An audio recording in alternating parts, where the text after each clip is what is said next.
श्रीगुरुभ्यो नमः। यत्र अहं स्थित्वा एतत् चलचित्रं कुर्वन्नस्मि तञ्जावूर् क्षेत्रे देव्याः बङ्गारु कामाक्ष्याः मन्दिरस्य समीपे अतिसुन्दरी देवी वर्तते। इयं च देवी काञ्चीपुरतः अत्र समागता प्राप्तप्रतिष्ठाना वर्तते इति ज्ञायते। काञ्चीपुरस्था देवी कथं अत्र आनीता, अत्र प्रतिष्ठां प्राप्नोत् इति भवन्तः चिन्तयितुं शक्नुवन्ति। तत्र काञ्चीपुरे पञ्चकामाक्ष्यः इति वर्तन्ते। तत्र अन्यतमा वर्तते हेमकामाक्षी। तत्र बङ्गारु कामाक्षी इति उच्यते किल, बङ्गारु इति शब्दस्य तेलुगुभाषायां स्वर्णेत्यर्थः। तथा च हेमकामाक्षी इति नाम्ना अत्र इयं देवी विराजते। तत्र मुगल् साम्राज्यस्य आक्रमणावसरे अत्र तञ्जावूर् क्षेत्रे छत्रपति शिवाजी महाराजस्य इदं परिपालनम् आसीदिति कृत्वा तत्र भिन्नभिन्नदेशं प्रति पर्यटन्तः देवीं स्वीकृत्य देव्याः भक्ताः अत्र कथञ्चित् आश्रयं प्राप्य प्रतिष्ठापनं कृतवन्तः इति। अत्र एकः विशेषः, तञ्जावूर् क्षेत्रे विश्वविख्यातं बृहदीश्वरस्य मन्दिरं भवन्तः जानीयुः एव।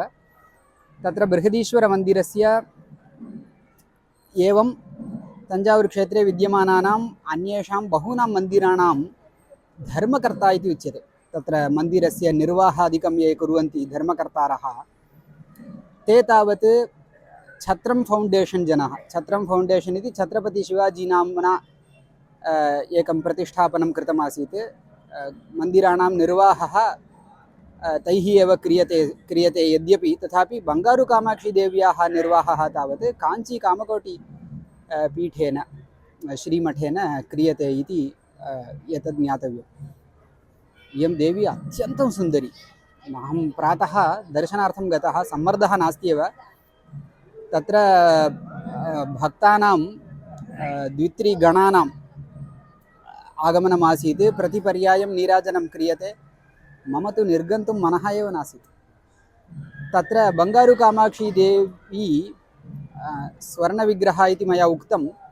तत्र पुणुगु इति उच्यते, सुगन्धद्रव्यविशेषः। तस्य संस्कृते किं नाम इति अहं न स्मरामि, न जानामि अपि।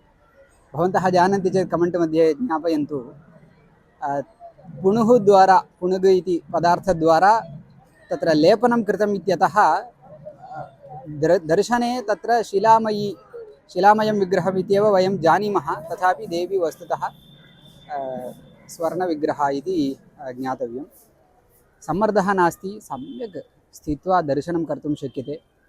मम बन्धुजनविवाहार्थम् अहम् आगतः यदृच्छया एतद् महद्भाग्यं प्राप्तवान् इति विज्ञापयन् एतत् चलचित्रम् उपसंहरामि। नमस्कारः।